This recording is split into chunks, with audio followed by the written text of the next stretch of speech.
Hello everyone, welcome back to GearUpWindows. In this video, I will show you how to enable HTTPS only mode in Opera GX on Windows 11 or Windows 10.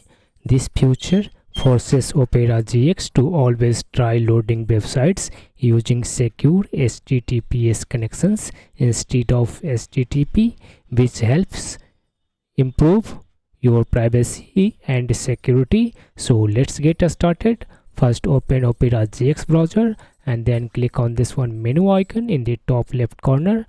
In the drop down menu, select settings.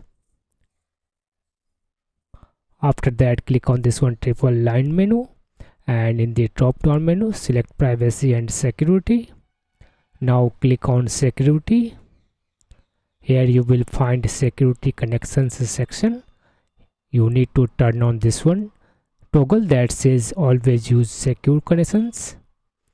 Here you can choose warn you for insecure public sites, or you can also opt for warns you for insecure public and private sites. That's it. Now Opera GX will automatically try to upgrade websites from HTTP to HTTPS. If a website does not support HTTPS, Opera GX will show a warning before loading it. This helps protect your browsing from insecure connections. That's all for this video. Thanks for watching.